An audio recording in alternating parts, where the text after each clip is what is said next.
Pessoal, boa noite. Obrigado a todos que estão presentes. Esse é o segundo PTM do ano. Tivemos um em janeiro, foi na Faidonic, lá em Vila Nova de Gaia. Queria agradecer a Corpus, em nome de todo o grupo. Você deu espaço, por apoiar a ideia. Vou fazer uma breve introdução e logo em seguida passamos para as fotos. Isso aqui é uma breve introdução sobre o grupo. Esses são os organizadores do grupo. Aqui estou eu. Alguns organizadores estão presentes. Temos o João. Tá. Cadê você, João? Não tá. Karina está logo aqui à frente. Felipe está logo ali. E o Nuno. Se precisarem de alguma coisa, não podem nos procurar.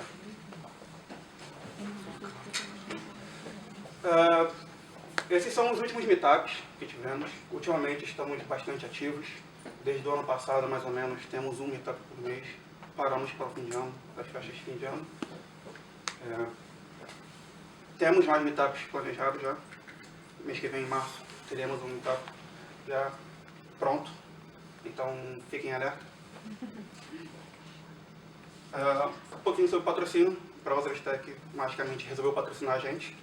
Então, tem alguns stickers ali, alguns botões que você podem pegar. Os stickers também do Ministry of Fashion, que é o patrocinador também do PTM. Podem pegar à vontade também. E ao fim do evento, faremos sorteios dessas t-shirts. Então, quem quiser ficar até o fim, temos algumas t-shirts aqui para sortear. Mas só para quem ficar até o fim. Então, fique. Mídias sociais. Temos as páginas no LinkedIn, no Twitter, e nós gostaríamos de ter mais engajamento, porque isso acaba atraindo também mais patrocinadores. Patrocinadores trazem mais gente fixe, trazem mais goodies, trazem gente de fora. Então, esse aqui é o QR Code, se vocês quiserem escanear, ou depois podem escanear. Eu acho que devem. Vamos passar a utilizar para fazer a comunicação melhor do grupo. A razão é simples, posso só dar esta adenda, porque no meetup.com somos 500 e muitos. E no LinkedIn é 100 e poucos. Não sei. Então, no final, não é?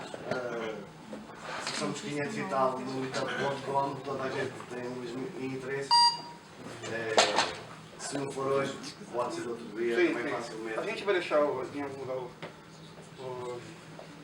link nas nossas redes sociais. Se alguém quiser também escanear o Twitter, tá cá. Alguns pequenos recados muito curtos. Quem quiser apresentar alguma talk, não tenha vergonha. Sempre tem as pessoas que estão dando as talks pela primeira vez, nós apoiamos. Isso é a comunidade, movimentar a comunidade, fazer gente nova para falar. Então, não fiquem intimidados. A gente ajuda com material, a gente ajuda com ideias. Submitam, venham até nós. Se não for agora, mês que vem ou no outro, seja lá quando for. Mas se tiver vontade, é só procurar a gente. Tenha vontade. Como eu disse, temos um meetup em março já. Vai ser na Boa Vista, em frente ao Mercado Bom Sucesso. Muito pertinho para uma área central. Não perto daqui, né? Mas... filmamos sempre os meetups. Alguém tem um problema em aparecer nas filmagens? Em fotografias? Já tirei algumas, mas se alguém quiser ou não achar que quer aparecer, digam-nos e a gente põe o blur. Não precisa para nada, é para divulgação. Vou tirar de frente agora.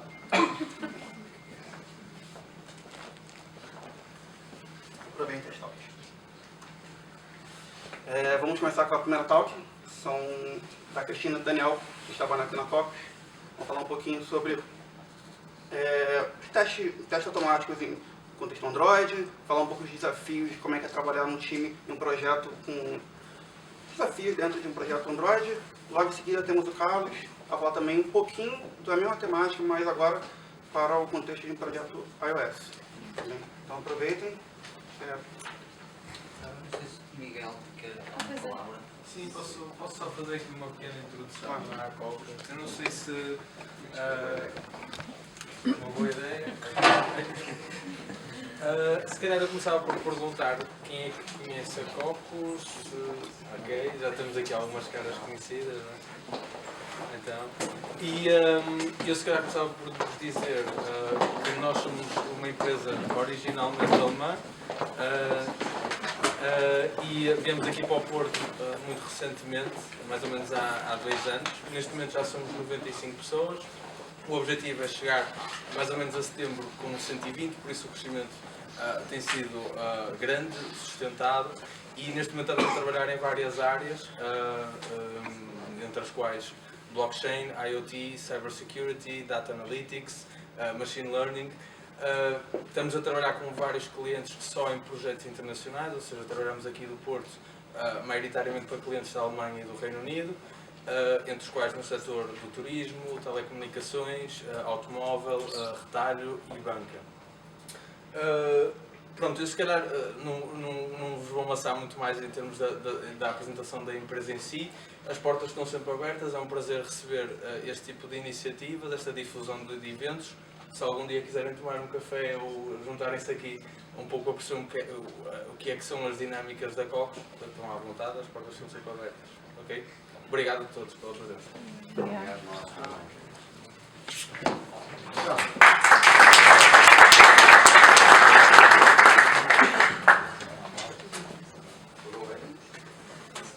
So, first of all, is there anyone that do not speak Portuguese?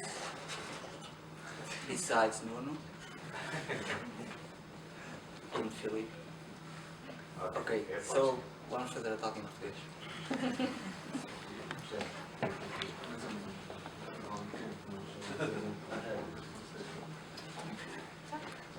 Ok, então, boa tarde a todos.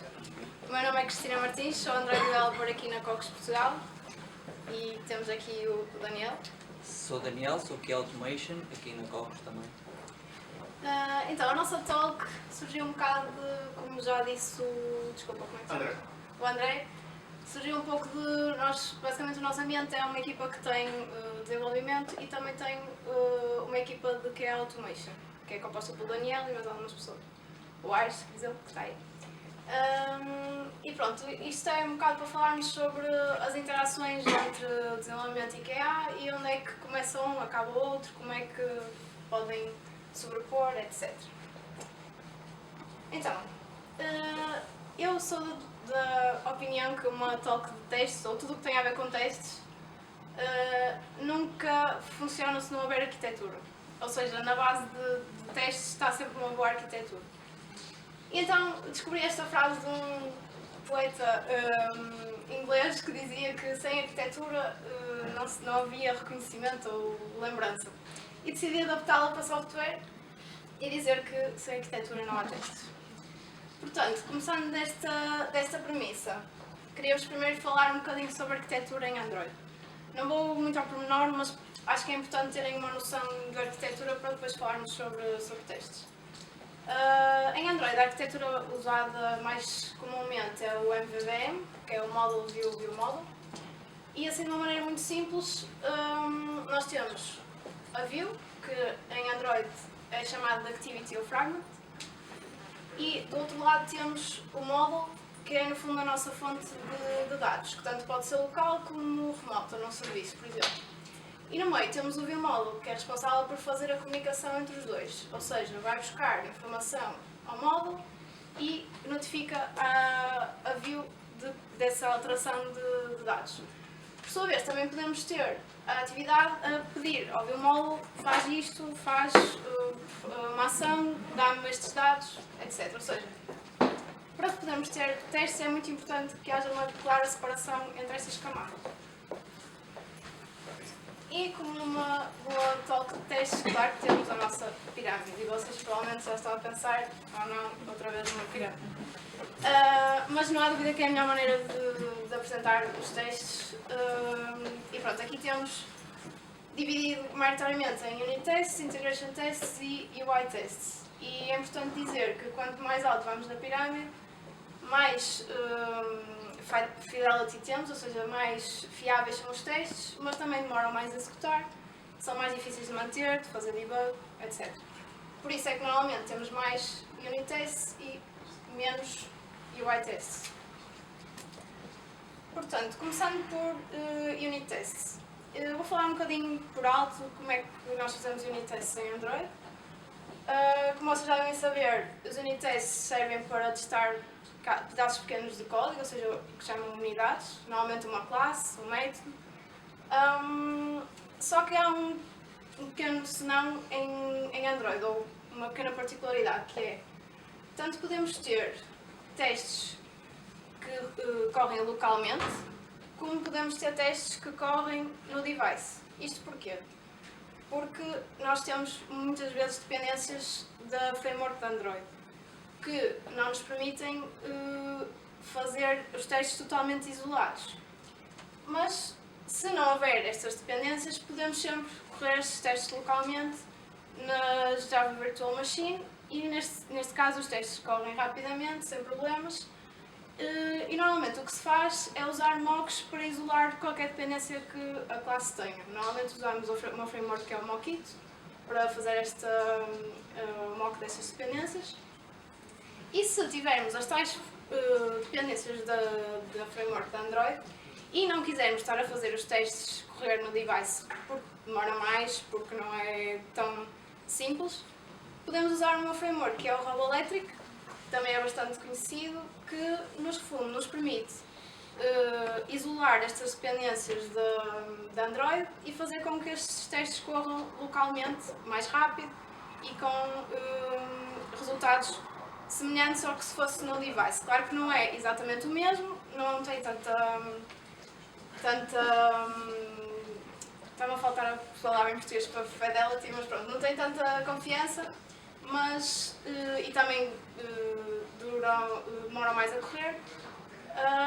Mas pronto, é uma boa maneira de ultrapassarmos esse problema e continuarmos a ter testes apenas locais.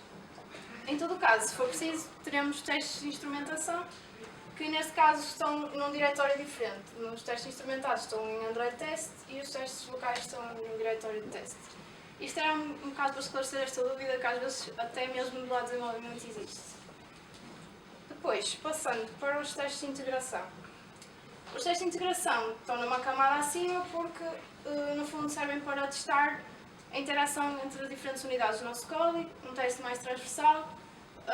Aqui podemos pensar em testar várias daquelas camadas em conjunto, ou seja, testar o flow todo, testar navegação de componentes, por exemplo. Por isso, normalmente estes testes não correm tão rapidamente como os unit tests. Mais uma vez, podemos ou não precisar de um device e também podemos ou não precisar de mocar dependências. Aqui, enquanto que nos unit tests temos que mocar as dependências porque eles têm que correr isoladamente, aqui podemos não mocar porque queremos mesmo ver as dependências interagir entre elas. E passamos então para os UI tests. Não me vou alongar muito porque o Daniel vai falar mais em pormenor, mas o objetivo dos UI tests é testar layout e interações do utilizador com a app. Normalmente são muito mais lentos do que os anteriores, por razões óbvias, porque requerem sempre um device e porque precisam de simular todas as interações, e é por isso que demora mais. Normalmente, do lado de desenvolvimento, quando nós desenvolvemos UI tests, usamos o Expresso. E agora vou passar a palavra ao Daniel para falar do lado de QA. UI Tests, exatamente. Prontos, como muitos daqui devem saber, UI Tests é aquela parte de Test Automation que cabe mais ao QA, porque é a parte onde testas realmente a interface do usuário. E em Android não foge à regra, também temos os UI Tests. E para Android, pronto, temos estas ferramentas que são as mais usadas para UI Automation. No que toca a Android, frameworks nativas, temos, como disse a Cristina, o Expresso, temos também o UI Automator, que também é uma livraria do Google, mas sem dúvida Expresso é mais usada para aplicações nativas. Temos também algumas ferramentas de automação não nativas, que também permitem testar aplicações nativas de Android, como é o caso do Appium, Robotic Calabash. estas ferramentas não nativas têm a vantagem de poderem ser usadas para cross-platform, ou seja, se estiveres a testar duas aplicações, mesmo que sejam nativas, traz uma grande vantagem poderes partilhar o código para ambas as aplicações. Eu vou falar mais na parte de Express, porque sem dúvida é a framework mais usada para Test Automation, para UI Tests em Android. E é mais escolhida pelos developers para tal. Porquê? Porque é rápida, não requer um servidor, como no caso do Appium, está integrada no Codebase, tem o código integrado no Codebase, funciona com Android IDE também, e é estável também, e eu diria que não é muito difícil de aprender, mesmo para um QA, que não tenha muitos conhecimentos em desenvolvimento de Android. Neste momento suporta Java e Kotlin, apesar de Kotlin ser a linguagem mãe agora de desenvolvimento de Android, mas também conseguem desenvolver os testes em Java.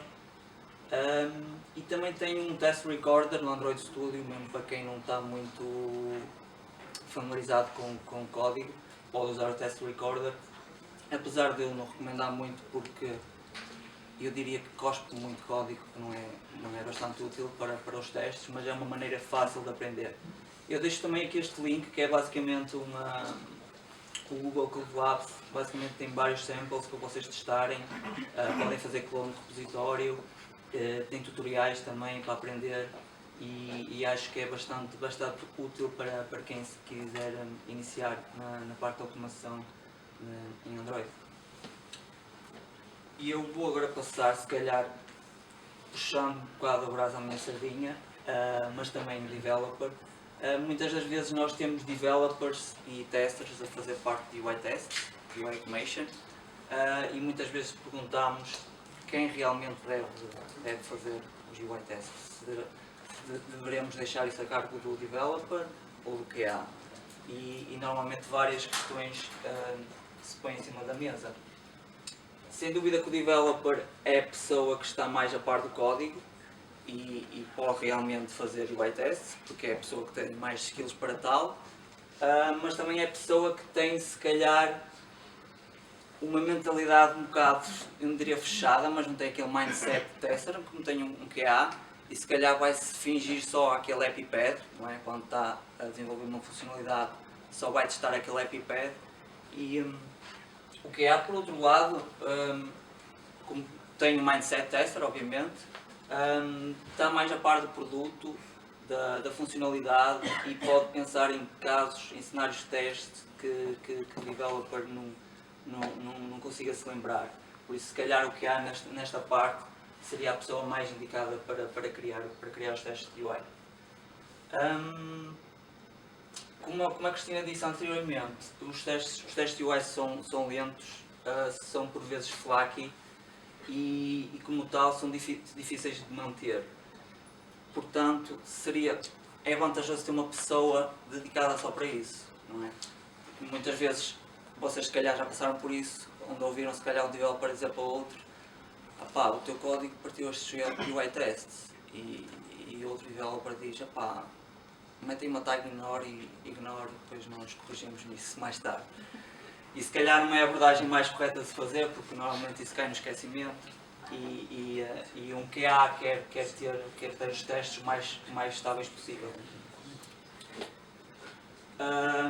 E assim, tendo uma pessoa dedicada para os testes de UI, os developers conseguem estar mais focados na parte de desenvolvimento e mais dedicados, se calhar, à parte de unit tests, integration tests, onde conseguem dar mais contributo. Mas, mesmo com isto tudo, será que o developer deve parar de testar a UI? No que toca a Android, provavelmente não, mas a Cristina poderá explicar mais isso em pormenor. Então, em primeiro lugar, nós aqui estamos a falar no cenário ideal, em que temos uma pessoa, uma equipa que pode tratar dos testes de automação e de certeza que ou sabemos perfeitamente que nem todas as empresas temos essa sorte. E muitas vezes o que acontece é, ou não se faz testes UI de todo, ou então tem que ser os developers a fazer e claro que isso consome mais tempo do que o que seria a partida necessária para completar uma feature. No entanto, nós também podemos testar views de outras formas, ou seja, não só através de UI tests. E muitas vezes o que acontece é que nós fazemos testes ao model, fazemos testes ao view model e a view acaba por ficar um bocado esquecida. Porquê? Porque normalmente pensa-se que para testar view é preciso fazer UI tests, o que não é necessariamente verdade. Existem outro tipo de ferramentas que nos permitem testar UI ou views de uma perspectiva mais de código, de lógica, porque por muito que nós queiramos separar as responsabilidades, acabamos sempre por ter algum tipo de lógica associada às views. E é importante testá-la. E também há outra situação, que é, às vezes nós temos managers, PMs, a pedir-nos coverage. Querem mostrar a coverage ao cliente e nós temos de explicar, mas nós temos muitos testes unitários, mas não estamos a testar as activities, os fragments, porque isso não é possível testar com unit tests, então nunca vamos ter a coverage a 100%, ou 90% ou 80%, como vocês querem. Isto sempre foi um pouco um flagelo a nível Android. No entanto, têm surgido algumas ferramentas que podem ser úteis. Portanto, recapitulando, para além dos UI tests, existem outras maneiras de testar views e de aumentar as test coverage, nomeadamente através de unit tests. Isto porque temos sempre alguma lógica associada a eles. Portanto, podemos testar as nossas views, os nossos fragmentos, neste caso vou falar mais especificamente de fragmentos, que é o que é mais usado, e garantir que quando fazemos alguma ação na view, estamos a chamar o método correto do viewModel, ou quando há algum comportamento tipo rotação, que estamos a fazer as chamadas corretas. Mais uma vez, isto só é possível se nós tivermos uma clara separação entre as layers e tivermos dependency injection, ou seja, se as dependências estiverem propriamente injetadas umas nas outras. E agora, a Google disponibilizou mais recentemente o Fragment e o Fragment Testing, que são libs nativas e que nos permitem fazer isto de uma maneira mais simples. Mais uma vez, isto não são UI tests, isto estão no diretório de testes, porque são testes locais e não testes que correm em device. Portanto, agora vou falar um bocadinho mais tecnicamente seria o que os developers teriam de fazer, seria adicionar estas duas dependências no Gradle. É de notar que isto, apesar de não ser muito divulgado, já foi lançado em 2018 e já está com uma versão estável. E no fundo o que isto faz é criar um fragment cenário que nos permite lançar o fragmento sem precisarmos de lançar a atividade que o aloja.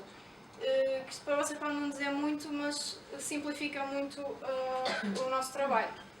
Porque fazendo só launch fragment in container e o fragment que nós queremos, temos logo um fragmento pronto a usar e pronto a testar.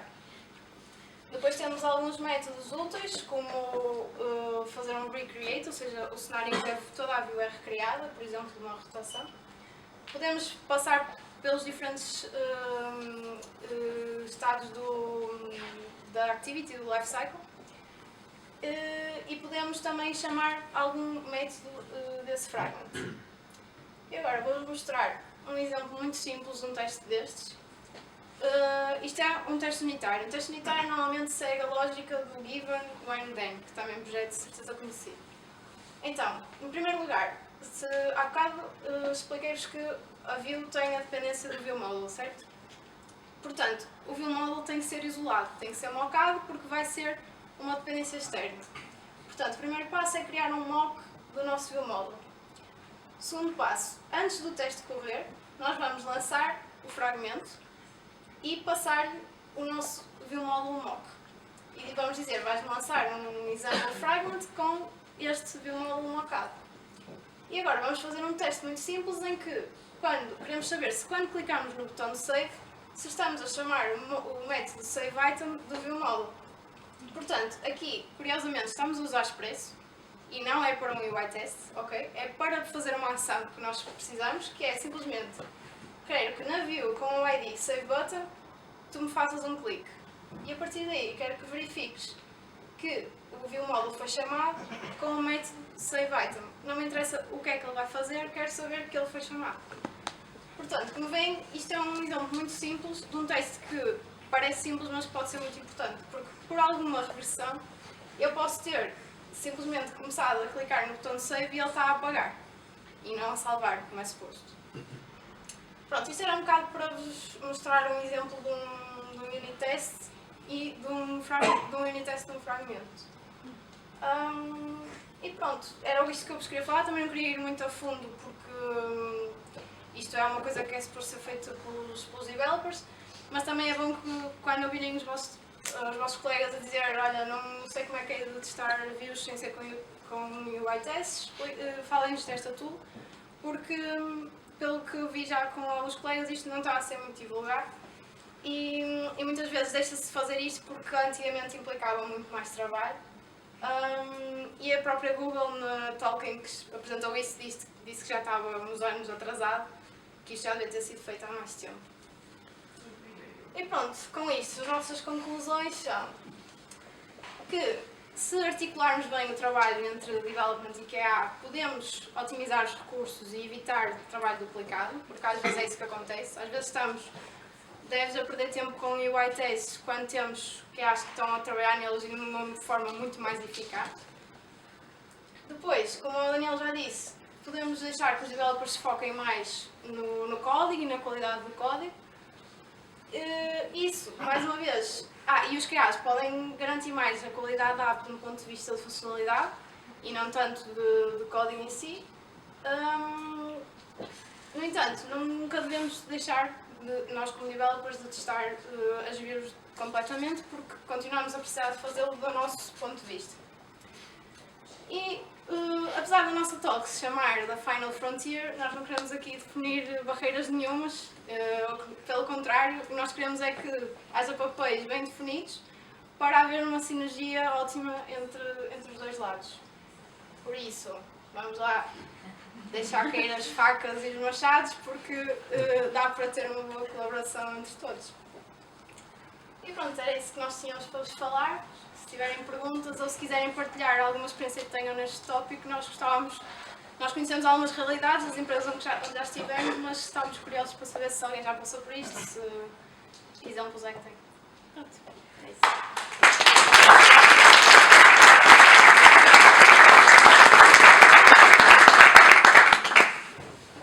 Alguém tem alguma dúvida para perguntar?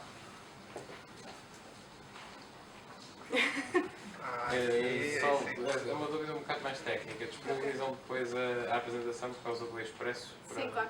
Muito obrigado. Aqui também tem alguns links de alguma documentação e vídeos sobre isto. Não sei se tinha mais alguma coisa.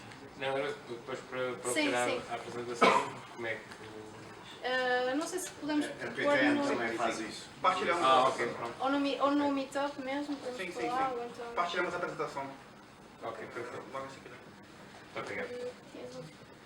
É uma dúvida que eu tenho hoje há algum tempo, é sobre um termo, que quando eu ouço falar de automação de testes para Android, mobile, enfim, eu sempre ouço testes unitários, testes de UI e testes instrumentados. Eu gostaria de saber se instrumentados equivale a testes de UI. Isso é um conceito que realmente causa muita confusão e eu tentei abordar isso um bocadinho, mas cara não ficou claro, que é o que define o conceito de teste instrumentado é o facto de tu precisares de um device. Portanto, UI testes são sempre testes de instrumentação. Mas podes também ter testes de instrumentação unitários. Ou seja, era o que eu estava a tentar explicar no início, que em Android nós podemos ter código que tem só dependências locais dentro do projeto, ou pode ter dependências externas da framework de Android. Podes precisar do contexto, podes precisar de aceder ao sensor do device, podes precisar de muita coisa que está no universo Android, as próprias APIs do Android, que podes precisar disso para testar. E aí podes precisar de correr os testes no device, e é por isso que se chamam instrumentais. Ou seja, UI tests são sempre instrumentados ou instrumentais, como quiser chamar. Mas também podes ter unit tests instrumentais. Tenho usado UI Automated também, porque Express é muito white box testing. Por acaso eu nunca usei, não sei se tu já usaste ainda. Já usei no passado, sim, é realmente uma livraria mais usada para testes UI quando queres testar algo fora do contexto da aplicação, porque Express, digamos assim, é mais uma white box framework e o UI Automator consegues testar coisas fora do contexto da aplicação. Posso dar um exemplo daqueles pop-ups que normalmente aparecem nas aplicações para dar permissões, etc. É algo que só consegues testar com uma framework como o UI Automator. Consegues marcar no pop-up, não precisa de abrir. Sim, mas para validar que ele realmente é mostrado. Só por curiosidade, vocês podiam falar um bocado do rácio entre developers e QAs, ou como é que vocês se organizam, como é que é o vosso workflow entre a feature está pronta e agora aí está pronta para ser automatizada, digamos assim, como é que é essa barreira, ou se existe alguma barreira?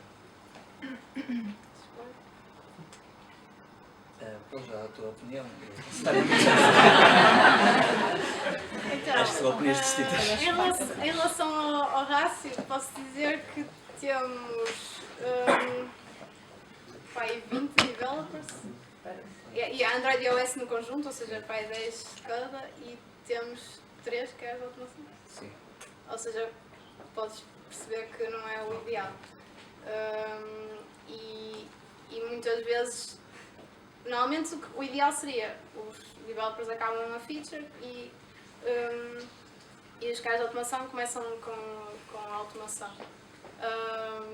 Posso dizer que, olha, uma feature que estamos a trabalhar neste sprint, o Daniel foi mais rápido que eu, antecipou-se e esteve à espera que eu fizesse merge para o developer para fazer merge do código dele.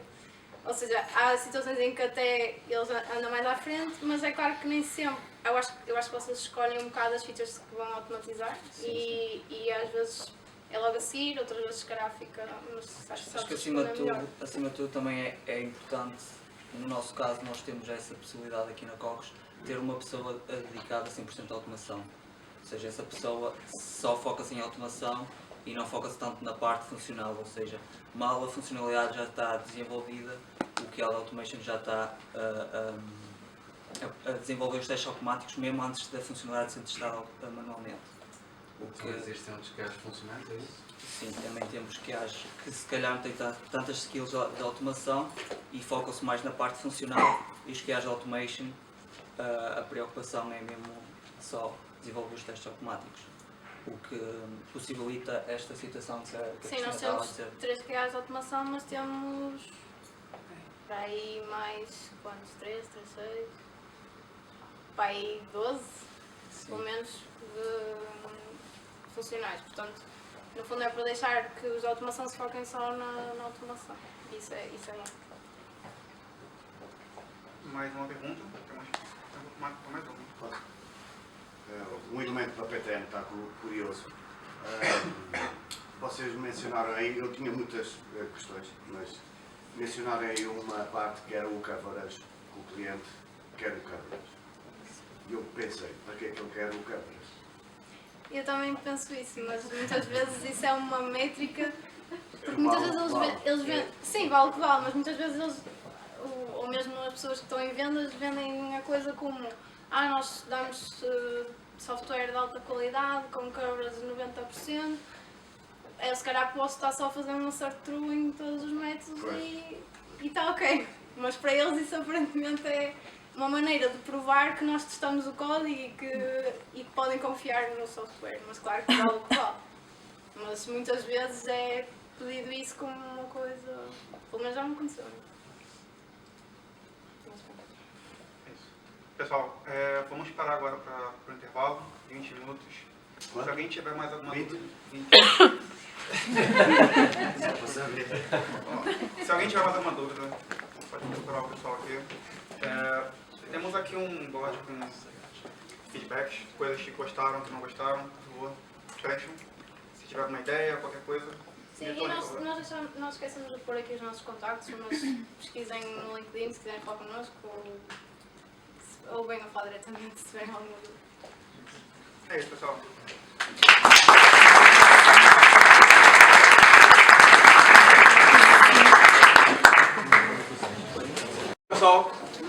Corrêa, trabalhar na Farfetch, que é a iOS Engineer, falar um pouco da perspectiva dele, de como que é trabalhar no time, onde ele não teve muito apoio de alguém de QA, de teste para iOS. Isso aí. Boa noite, pessoal. Bom, como o André comentou, eu vou contar sobre uma experiência. Isso não aconteceu na Farfetch, tá? Foi uma outra cena. Aconteceu faz mais ou menos um ano e pouco, onde eu vivi num time que não tinha QAs. E isso foi uma mudança de paradigma para mim, pelo menos, assim, que eu acho que é interessante compartilhar os aprendizados que eu tive durante esse período. Tá?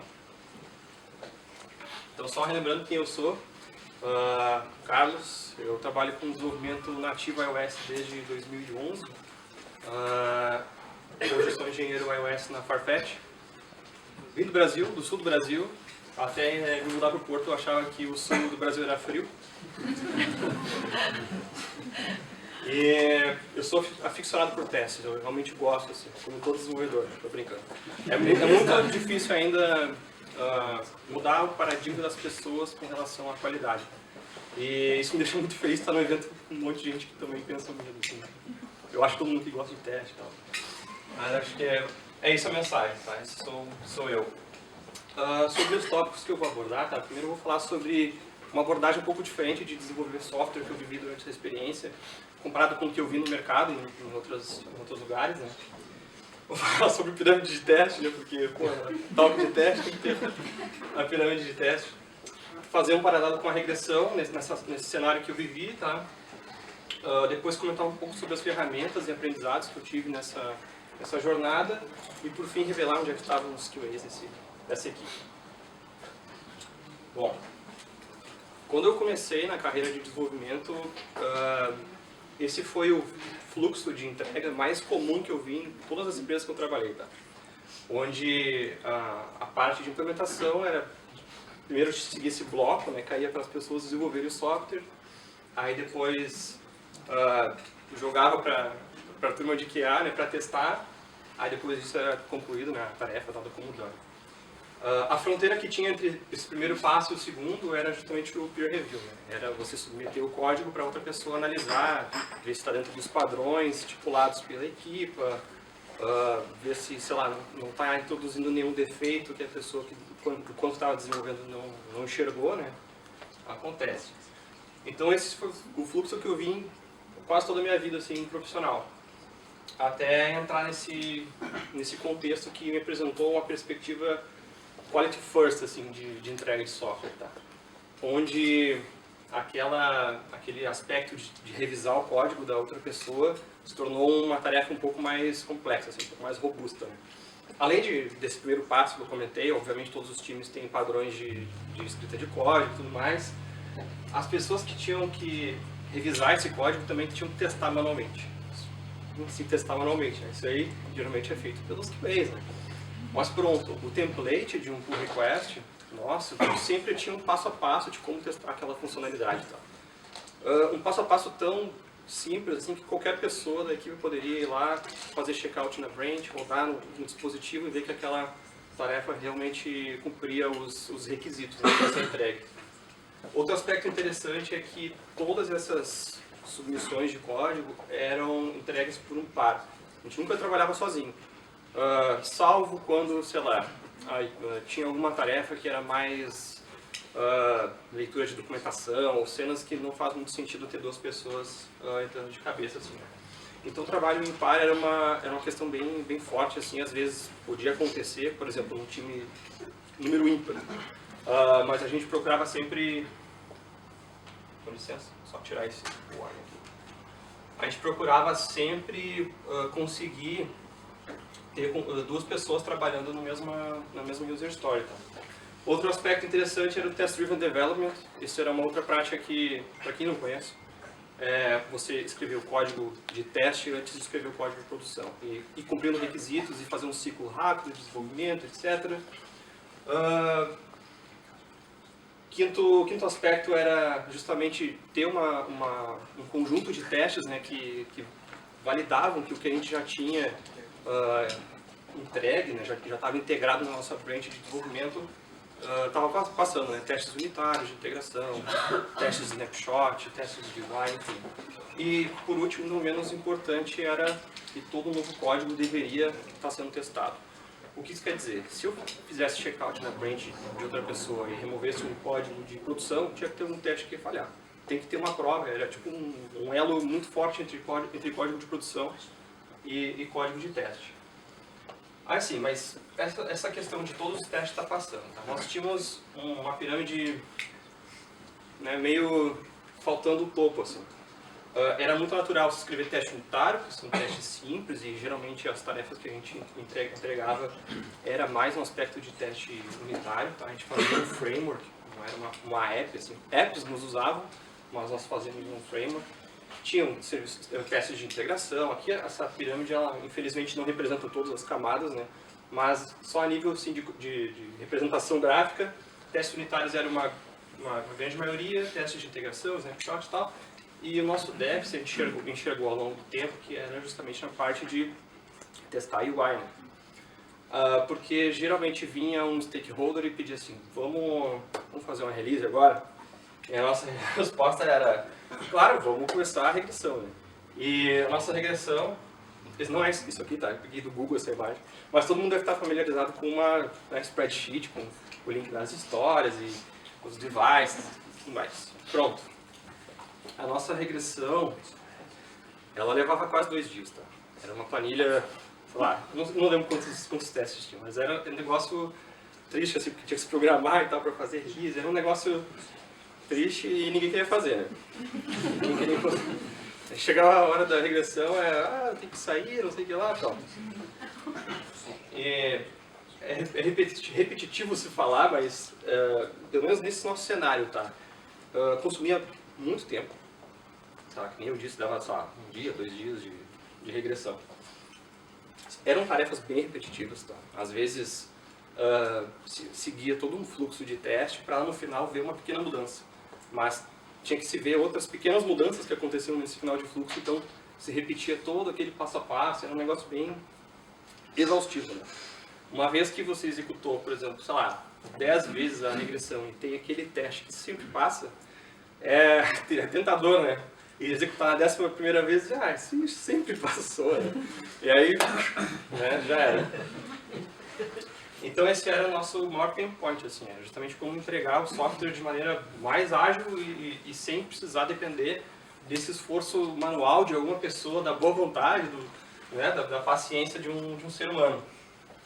E aí eu queria trazer para vocês alguns aprendizados, né, durante esse período de automação de UI e também teste em geral, pelo menos no âmbito do iOS. Quem aí já mexeu, conhece um pouco de iOS, de automação, XCTest, pronto. Para quem não conhece, XCTest é que já vem pronto para ser usado para escrever testes na iOS, unitário, enfim, qualquer cena. E a nossa primeira abordagem foi por que não usar ele da maneira como ele já nos oferece, assim, sabe? As próprias coisinhas que já vêm fora dentro da caixinha, né? E a primeira delas era justamente como ser descritivo em um cenário que às vezes era mais complexo, sabe? Às vezes é preciso dar um contexto, explicar, sei lá, seguir fluxos. E uma vez que você tem que escrever tudo numa linha, numa função, além de ficar estranho, né, de ler tudo em camel case, às vezes ficavam linhas super extensas, né? E tem outras maneiras de melhorar a leitura, mas elas realmente não resolvem o problema, sabe? Botar underline, troca underline por comentário, faz o que quiser, ainda não é bom o suficiente, tá? Da experiência que eu tive, então, o que eu achei interessante para resolver esse problema, né, é usar uma ferramenta chamada Quick. E esse alerta aqui do sistema não vai deixar eu apresentar para vocês. Pronto. É usar o Quick, que é um framework, tá? Ele é baseado nessa escrita Behavior Driven, inspirado em grandes, né, que nem o RSpec e tudo mais. E a grande vantagem é poder escrever coisas mais human readable, né? Não precisar escrever aquele tripa de código ali, impossível de ler. Então ele já nos dá a cena de ter um describe, onde a gente pode escrever o que a gente está querendo testar, né? Nesse caso, poderia ser, sei lá, o login da minha aplicação. também nos fornece escopos como o it, que é tipo uma afirmação, e, sei lá, meu login ele tem que logar, sei lá. É uma pequena afirmação, né? Aqui dentro que vão as asserções e tudo mais. Também provê esse outro escopo de contexto, que é onde pode se manipular algumas cenas e dar realmente mais contexto, como diz o próprio statement aqui, sobre o que vai ser testado nos blocos a seguir. Né? Então já se lê muito mais natural, né? Não precisa ficar aquela coisa terrível lá. Fora que, eu não sei se em todos os lugares é assim, tá? No iOS tem que ter o prefixo teste no nome da função, isso é... Enfim. Outro ponto, tá? Por que não usar as próprias asserções do XCTest, tá? Assim como a gente não estava usando os test cases, né? Simplesmente porque elas também são difíceis de ler, sabe? Imagina você pareando com um colega e ter que falar isso aqui, sabe? É até bizarro, né? Assim, pô, eu gostaria de falar inglês, ou falar o idioma que é mais natural para o ser humano, né? E fora que esses parâmetros separados por vírgula querem dizer peanuts, né? 1 mais 1 tá ok, 2, a gente meio que assume que está testando que 1 mais 1 é igual a 2 por causa do equal. Então tem todo um jogo de quebra-cabeça que tem que ser feito à medida que você vai lendo e vai gastando seu tempo, né? Então aqui o que é esperado, uma mensagenzinha caso o teste falhe. Então é triste assim para ler. Imagina que aquilo ali é um código super simples, né? Um número mais 1, imagina se tem uma classe ali dentro, uma chamada de função, já começa a ficar mais sinistro. Aí a gente optou por utilizar o Nimble, que também é outra ferramenta que trabalha junto com o Quick, tá? Até está no mesmo repositório lá no GitHub, nosso proprietário, que é justamente para poder escrever asserções como a gente gostaria de ler. Né? Por exemplo, essa aqui igual aquela primeira XCT assert equal 1 mais 1,2. Expect 1 mais 1 que seja igual a 2. Por que não tem que ser assim, né? É muito mais interessante se ler uma asserção dessa maneira. Assim como equal é um metric que já vem por padrão, existe um be-true, existe um be-false. Quando a gente lê expect products to not be empty, imagina que products seja uma lista de alguma coisa, né? Já fica um pouco mais natural de se ler, né? Outro ponto interessante é que, assim como existem esses matchers, existem outros N que são muito bons, por exemplo, be greater than ou be less than. Tem inúmeros diferentes que por padrão não vêm já no próprio XCTest, sabe? Então, essa é uma ferramenta que aumenta o poder, aumenta a gama de possibilidades de escrever coisas mais meaningful, assim, sabe? Outra coisa bem interessante é porque a gente precisa de um padrão, né, para escrever os testes. E à medida que a gente vai aprendendo, vai vendo como é que funcionam os testes no iOS, né? Esses aqui são identificadores, como em outras cenas de automação, né? Só que, de novo, imagina que isso aqui, de digitar full bar no campo de texto username, digitar 1, 2, 3, 4, 5, 6 no campo de field password, apertar no login, mas isso tem um grande problema à medida que vão ter vários testes, tá, nessa suite. Isso aqui é usando o próprio XCTest, tá? Já veio que tem que ter o teste como um prefixo. Então, o grande problema de ter vários testes assim, sem nenhum tipo de arquitetura, só usa esse identificador, não sei o que lá. Um deles é a fragilidade, tá? Obviamente porque, imagina se um identificador mudar, você tem 100 testes, sei lá. Vai ter que mudar esse identificador em todos os outros lugares, então não tem como reaproveitar muitas coisas, tá? Pode ter arquivos diferentes que vão necessitar passar pela tela do login, por exemplo, digitar essas credenciais. Então isso pode ser replicado.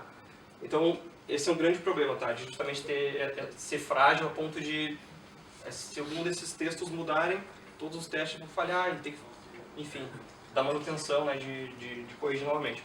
E o GitLab Notifier, de novo, veio na hora da graça aqui na apresentação. Daqui a 5 minutos eu sumo com o alerta de novo. O outro problema, tá, além da fragilidade, é de novo, tipo, escrever statements super complexos, assim, sabe? Que de novo tem que se parar um pouco e raciocinar o que está acontecendo e, de novo, não é muito fácil de ler assim, para quem está tentando entender um teste, o que ele está fazendo. Sabe? Eu gostaria de ler instruções que me dizem exatamente o que está acontecendo. E para isso a gente experimentou, e eu achei bem interessante, esse padrão chama Testing Robots, do Jake Wharton, para iOS. Tá? Existem algumas poucas referências na web, assim, mas a maioria delas meio que se implementa da mesma maneira. Eu vou mostrar aqui por cima como é que isso resolve esse problema de fragilidade, de legibilidade também dos testes. Tá? Isso aqui é um robô, tá? É mais uma estrutura. Não precisa tentar ler o que está escrito no código, o importante é só entender que é o seguinte, essas 4 linhas aqui, cada uma delas está grudada num elemento de tela, tá? Num campo de texto, num botão de login, e elas ficam aqui só nesse escopo, tá? Se mudar o identificador, que nem login button, username, text field, etc., só aqui que precisaria ser mudado, tá? Em apenas um lugar. Outro aspecto interessante é, esse robô ele também fornece maneiras de se manipular a tela, tá? Expondo funções com nomes mais simples de se entender. Por exemplo, digitar username, digitar password, pressionar login. Então fica uma coisa mais interessante para quem está lendo esse teste como está sendo executado. Tá? Depois eu vou mostrar ali como é que ficaria aquele exemplo do login com esse padrão. Também é interessante agrupar essas asserções, né? Por exemplo, se o usuário está logado. Tá? Esse robô sabe dizer se está logado ou não. Eu posso usar isso em qualquer outro aspecto, qualquer outro teste desse conjunto de testes diferentes. Tá? Então, só exemplificando como é que ficaria mais ou menos combinando tudo, tá? Se lê muito melhor, né? Que eu estou testando o login e quando tem credenciais válidas, ele loga. E aí as instruções ficam bem, tipo, linha a linha. Eu posso, inclusive, trocar elas se quiser. Mas o importante é que se lê. Digita username full@bar.com, digita o password 1234, pressiona o login e verifica que está logado. É muito melhor do que XMT, não sei o que lá, e todo aquele malabarismo. Então esse foi, eu acho, um aprendizado interessante que eu queria compartilhar de uma maneira um pouco diferente de organizar esses testes e poder até reaproveitar. Imagina que eu tenho um outro cenário que eu preciso passar pelo login. Pronto, eu só utilizo esse login robot só para fazer o login. Não precisa da asserção, sabe? Eu posso simplesmente combinar robôs e de maneira com que eles manipulem a aplicação para mim e eu consiga chegar onde eu quero e validando o que eu quero também. E assim, esse esforço de escrever esses testes de interface, tá, foram distribuídos ao longo de um bom tempo, tá? Não foi muito tempo, apesar de ser uma planilha grande, mas à medida que a gente ia conseguindo destinar tempo da nossa sprint para cobrir, para eliminar esses testes da nossa planilha de regressão, eles foram sumindo com o tempo. Em alguns meses a gente tinha 0 testes nessa planilha. À medida que novas funcionalidades iam sendo integradas, a gente vinha e escrevia, né, novos testes. Lembrando aquele cenário lá do começo, novo código, novo teste, e se for preciso, automatizado, tudo já naquele primeiro passo, sabe? Não feito depois. Estou meio que somando o que a gente viu até agora, tá? Quality First Development Flow. Na minha perspectiva, aumentou muito a qualidade da entrega, tá? O número de defeitos é possível enxergar diminuindo, tá? Não vai chegar a 0, existem coisas que é muito difícil automatizar, por exemplo, mas se nota que a barra sobe bastante em nível de qualidade, tá? Quick Nimble ajudou muito nessa questão de escrita e até incentivou que a gente tivesse até mais gosto por escrever código que a gente consegue entender o que está acontecendo, né? E o Robot Pattern, que nos auxiliou para criar esses testes mais estruturados, esses robôs que podem ser reutilizados ao longo dos testes, né? E ajudou bastante assim a também aproximar QAs desse trabalho de automatizar os testes. Eu comento que é a última vez que eu vou tirar essa alerta daqui para estar terminando. Então, qual foi o resultado, né, desse esforço? Primeiro que a gente tinha um ambiente de conhecimento bem distribuído, assim, bem compartilhado, tá? À medida que a gente sempre estava trabalhando em pares, sempre tinha que ter testes dentro das nossas entregas. Às vezes as pessoas não tinham tanta experiência, faziam pairing com alguém que tinha experiência aprendia e ia passando à medida que novas pessoas entrando na equipa, sabe? Esse conhecimento foi sempre entregue para frente, assim, nunca foi diminuindo, sabe? Terminamos com um time super fluente em qualidade, pessoas que não tinham conhecimento sobre pirâmide de teste, sobre teste de integração, enfim, sobre toda essa cena de como automatizar, o que automatizar, como automatizar. Todo mundo já estava bastante fluente nisso. E muito importante também, a gente acabou com um software sempre deployable. O que isso quer dizer, né? Quando perguntava pra gente, né, podemos fazer uma release agora? A resposta era assim, eu vou apertar o botão. E era literalmente, ia apertar o botão e a release estava feita, sabe? Eu nunca tinha trabalhado numa equipa que entregasse software com tanta continuidade, assim, com uma qualidade bem alta e que nunca, quer dizer, poucas vezes acontecia alguns incidentes, mas longe de tudo que eu já tinha visto até hoje na indústria de software. E a pergunta é, a gente começou a testar manualmente nos pull requests. A gente começou a escrever teste automatizado. Essas responsabilidades não são geralmente de QAs. Então onde é que ficavam os QAs nessas equipas? Existe um aspecto bem peculiar dessa empresa que eu trabalhei, que o papel de QA era tão próximo de desenvolvimento que às vezes era difícil de saber quem era QA e quem era desenvolvedor. Não necessariamente porque a pessoa escrevia código, sabe? Porque o QA ia lá e escrevia uma user story, mas porque, como se trabalhava em pares, era normal ver um QA ajudando a elaborar coisas que a gente, como devs, não tem noção, tipo testes de borda, aquela coisa que nem todo dev sabe na hora, por exemplo, de escrever um teste unitário, um teste de interface, o que pode ser um edge case, sabe? Não vai naquela questão do cenário feliz lá, sabe? Então ter QAs e devs trabalhando juntos, em pares, e os dois entregando software juntos, coautorando, né? Foi uma cena bem interessante que eu vi. Esses QAs também não perdiam mais tempo com regressão, tá? Podiam dedicar esse tempo a aprender um pouco mais com o time de desenvolvimento sobre como automatizar e estar sempre junto, né, durante o desenvolvimento. Ainda tinha um tempo para fazer smoke test, enfim, todas as outras cenas de QA que eu não faço ideia como é que é o trabalho profundo de QA, tá bom? Mas se tornava uma pessoa muito mais próxima do time de desenvolvimento, tá? Era conhecido lá como Quality Champions, por isso que a equipe não tem QA, tá? É só um clickbait para vocês ficarem até o fim. Então era uma pessoa que, tipo, imagina, eu já vi acontecer, tá? Nessa empresa, de empresas que realmente, de projetos que realmente não tinham QAs. Porque o QA fez um trabalho tão bom, de treinar o time tão bem com relação a testes, que fazia mais sentido ele ser deslocado para uma outra equipe, que tinha um nível um pouco mais baixo, assim, de conhecimento, para levar também, sabe? Então era uma pessoa que era, tipo, QA ali, sabe? Era muito massa, assim, eu nunca tinha visto com esses olhos, assim, sabe? Eu trabalhei na indústria, aquele modelo dropa um caminhão assim em cima do QA e vai para casa, sabe? Aí o QA tem que fazer a regressão, tem que fazer o teste manual. E putz, hoje eu vejo que é uma sacanagem isso. Mas então é essa figura de Quality Champion que eu queria só ensinar para vocês, que eu achei muito interessante. E não menos importante, eu acho que o maior ensinamento que eu tive nessa experiência é que QA e Dev não tem que ser visto como coisas separadas quando está se entregando o software também. Obrigado.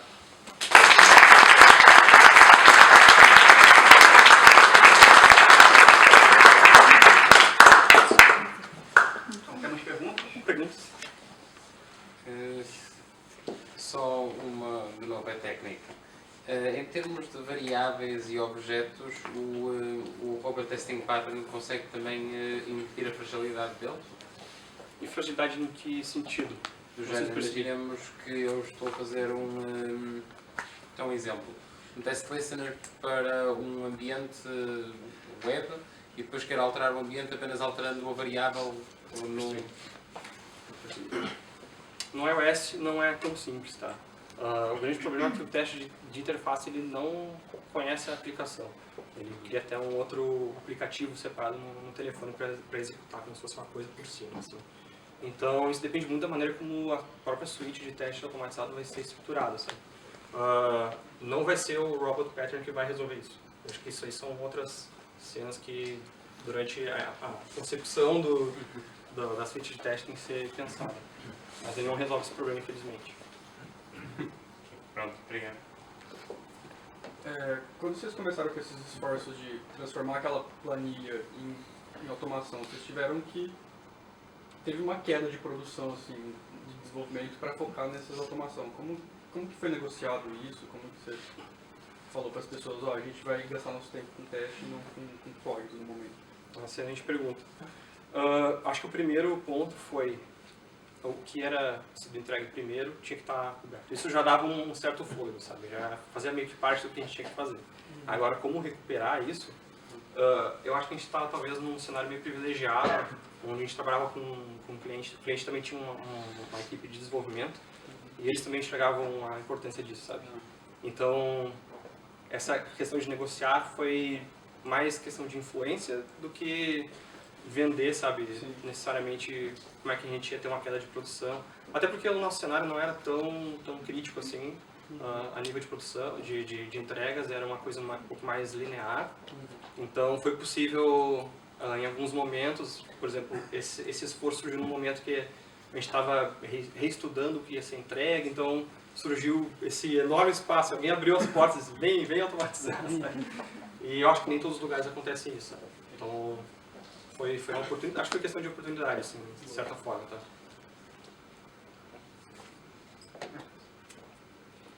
Durante a transição que vocês estavam olhando da planilha para automação, quais eram os incentivos que ia dado para os developers fazer a automação das tarefas deles durante o desenvolvimento de novas features? Qual era o incentivo?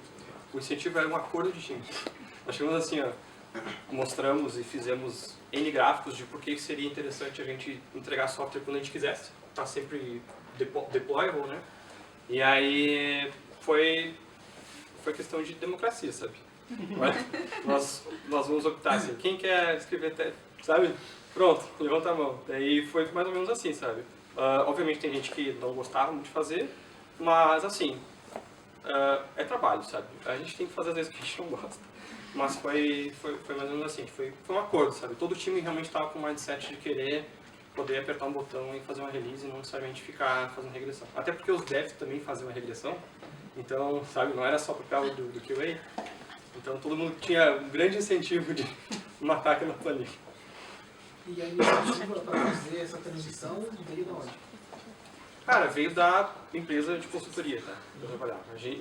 A empresa, vou chamar ela aqui carinhosamente de obras de pensamento, traduzido em português literal. Onde tem uma filosofia de estar sempre entregando de maneira contínua, tá? Então a gente viu que esse projeto era um projeto que não tinha esse aspecto que a gente queria introduzir. Foi questão de influência, persuasão ali, e aí deu tudo certo, sabe? Foi um movimento da própria empresa de consultoria.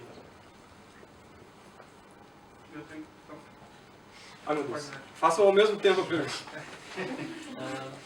Por aí que falaste aí de BDD, um pouco foi só e visto que aquilo que te impossibilou para isso foi a dificuldade de ler os testes, nunca pensaste em extrair um bocado mais de cima e tornares isso numa sintaxe given, when, then? Se sim, se pensaste nisso, algum downside quando não usar? Essa é uma discussão bem interessante, tá? Tanto a questão do given, when, then, quanto, por exemplo, do AAA, que não sei se está familiarizado, que é ACT, Arrange, ACT e Assert. Eu já vi em vários casos, também já trabalhei em vários casos, onde se utilizava o próprio XC-Test e se utilizava esse padrão de...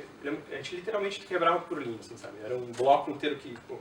um bloco que arranjava, alguma coisa que disparava, alguma ação que tinha que ser testada e um outro bloquinho que validava. Sem problemas. Mas eu acho que essa cena de utilizar o Quick e o Nimble é só pela legibilidade. É maior ganho de legibilidade. Do Quick, desculpa. Do Nimble é realmente ter as asserções um pouco mais robustas e não precisar ter que ler aquele texto meio estranho, assim. É um pouco chato à medida que as coisas vão ficando mais complexas, tá? E aqui eu mostrei exemplos mais simples, mas é normal ver asserções enormes, infinitas, assim, tá? Já me falaram também de quebrar, às vezes, por exemplo, ter um super teste, um super quick spec ali cheio de hits e contextos, não sei o que lá, mas que também isso é um pattern que pode não dar muito certo, né? É você abusar da ferramenta. Então também quebrar arquivos separados, com contextos um pouco menores, também é uma dica interessante. Mais alguma dúvida?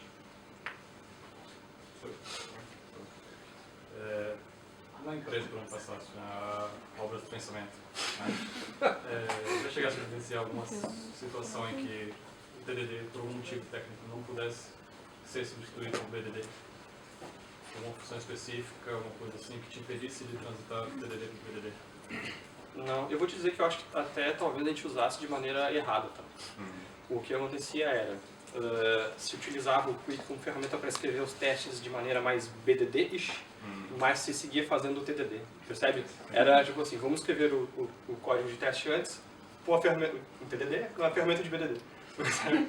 Então é uma mutação assim, bem interessante. Eu não sei se, eu não tive experiência de trabalhar em um cenário que fosse 100% BDD, assim, sem ser esse aspecto meio que mesclado, mas é mais ou menos assim que a gente trabalhava. Obrigado. Pessoal, não temos mais tempo para Posso perguntas. só fazer só mais uma Vamos! Estavas a dizer que vocês têm um continuous deliver, certo? Com que frequência é que vocês convêm os regressor tests? Isto é, na pipeline? A cada abertura de pull request, rodava tudo. Todos os... A nossa suíte de teste de UI ela não demorava tanto tempo. Ah, ok. Era, sei lá, 20 minutos, meia hora. É um tempo saudável aí. Não, tá bem. Esses lugares onde roda durante a noite, porque Tem senão... muita coisa para rodar isso todos os dias. É verdade.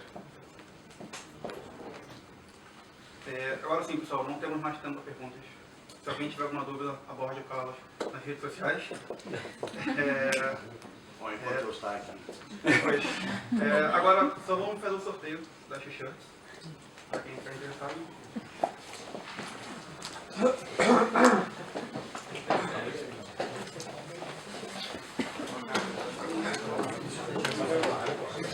Está me ligando até o palmas ou...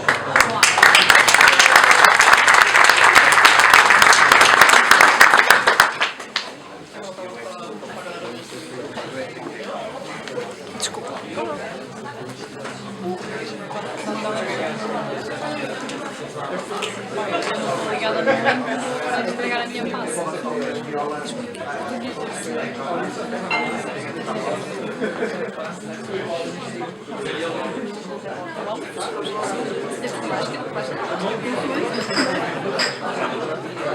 Nós estamos perdidas para te lá. As doadas. Está? Olha! Tamanho? É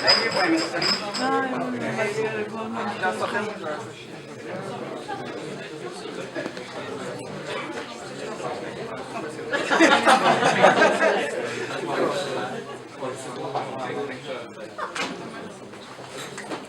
Marta Silva.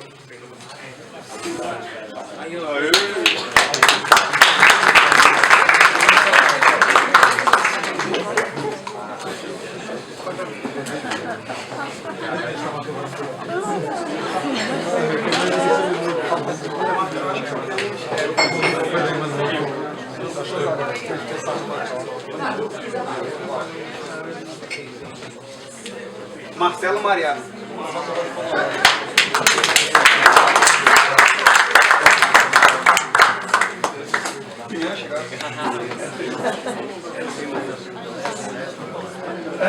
Vana Helvas.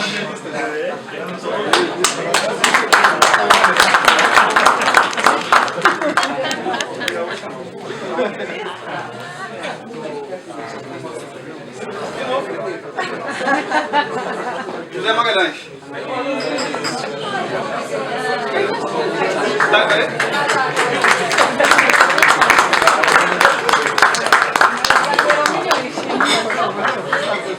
Pessoal, é isso. Obrigado por quem veio. Até mês que vem. Feedbacks, quem tiver, por favor.